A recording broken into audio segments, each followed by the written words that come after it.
Tensão máxima. Donald Trump pressiona Lula 3 vezes mais e pede ao Pentágono que realize operações militares para o combate de narcotráfico na América do Sul e chamou o Brasil de Lula de uma grande rota de tráfico de droga. Com isso, traz uma grande preocupação para Lula e sua recusa ele não reconhecer as facções criminosas como terroristas. Donald Trump, presidente dos Estados Unidos, desencadeou nos últimos dias uma das maiores e mais agressivas ofensivas políticas, diplomáticas e militares da história recente contra governos e organizações criminosas na América do Sul, colocando o Brasil no centro do radar de Washington. Em um movimento coordenado, a Casa Branca passou a integrar medidas de inteligência, sanções, acordos internacionais e preparação para ações militares diretas, tendo como objetivo declarado o desmantelamento das redes transnacionais de narcotráfico e a neutralização de regimes e autoridades considerados cúmplices ou omissos diante dessas atividades. A escalada começou a ganhar contornos mais claros em junho, quando Trump notificou formalmente o governo brasileiro sobre sua intenção de designar o Primeiro Comando da Capital, PCC, e o Comando Vermelho como organizações terroristas internacionais. A decisão foi baseada em relatórios de inteligência que detalham o papel dessas facções no controle de rotas de tráfico de cocaína, armas e lavagem de dinheiro que atravessam fronteiras, envolvendo desde países andinos até portos africanos e europeus. Lula rejeitou de imediato a proposta, alegando que se tratava de uma questão interna de segurança pública.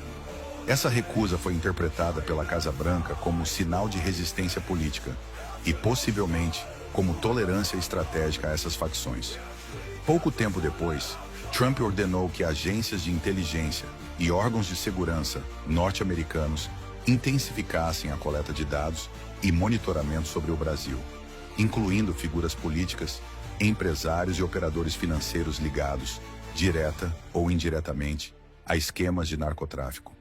O ponto de maior tensão surgiu na quarta-feira, 7 de agosto, quando Trump anunciou uma recompensa de 50 milhões de dólares por informações que levem à captura do presidente da Venezuela, Nicolás Maduro, acusado de chefiar um dos maiores cartéis de drogas do continente. O Departamento de Justiça dos Estados Unidos sustenta que Maduro utiliza o aparato estatal venezuelano para coordenar o envio de toneladas de cocaína para os Emirados, Europa e África, com rotas estratégicas passando pelo território brasileiro. No dia seguinte, fontes da CNN Brasil e do The New York Times confirmaram que Trump havia autorizado o Pentágono a preparar operações militares diretas contra cartéis na América Latina, com possibilidade de emprego de ataques aéreos, ações navais e forças especiais em missões de infiltração, captura e destruição de estruturas criminosas. Essas operações, segundo assessores de defesa norte-americanos, poderão ocorrer não apenas em águas internacionais, mas também em áreas urbanas e rurais de países considerados rotas críticas do tráfico, incluindo o Brasil.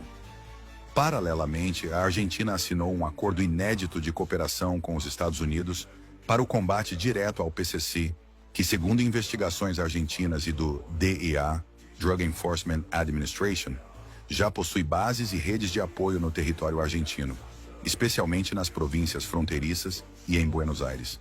Esse pacto prevê a atuação conjunta de forças policiais e militares argentinas e norte-americanas para capturar lideranças, destruir laboratórios e interromper fluxos de drogas e dinheiro, configurando a primeira ação oficial de um país vizinho alinhado totalmente à estratégia antidrogas de Trump. Para analistas, esse movimento isola ainda mais o Brasil, já que um dos principais vizinhos optou por abrir espaço para operações militares dos Estados contra uma facção brasileira.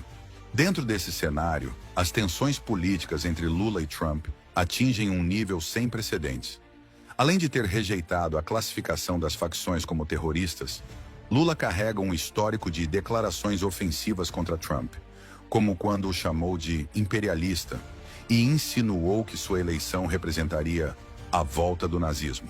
Recentemente prometeu guerra total contra os Estados Unidos e declarou que buscaria no BRICS um alinhamento político para confrontar Washington. A estratégia, no entanto, desmoronou.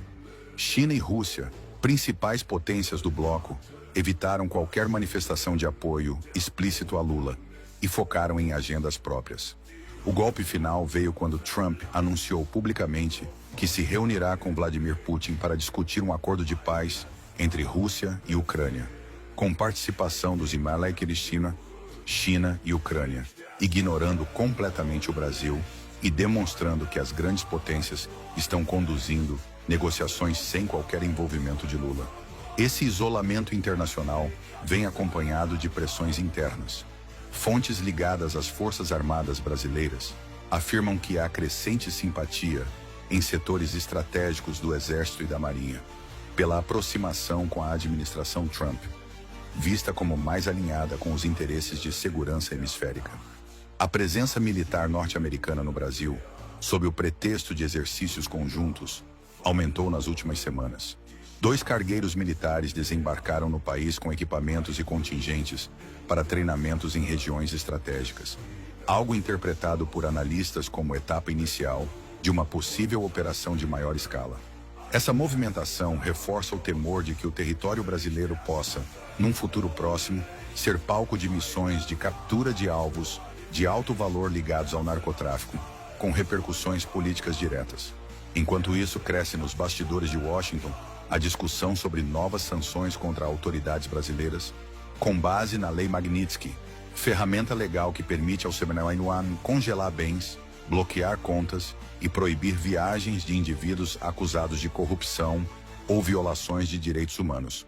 Segundo o jornalista Glenn Greenwald, uma nova rodada de sanções, apelidada de Nova Magnitsky, poderá atingir 7 autoridades brasileiras, incluindo ministros do Supremo Tribunal Federal, deputados federais e senadores. Caso sejam confirmadas, essas medidas isolariam financeiramente essas figuras do sistema bancário internacional e aumentariam a pressão sobre Brasília. O temor no Planalto é que nomes de peso sejam revelados a qualquer momento, provocando crise política interna e fragilizando ainda mais o governo. O quadro que se forma é o de uma disputa geopolítica de alto risco. Trump pretende transformar a América do Sul no próximo campo central de sua política de segurança, combinando acordos bilaterais, operações militares e sanções individuais para atingir cartéis e governos considerados aliados.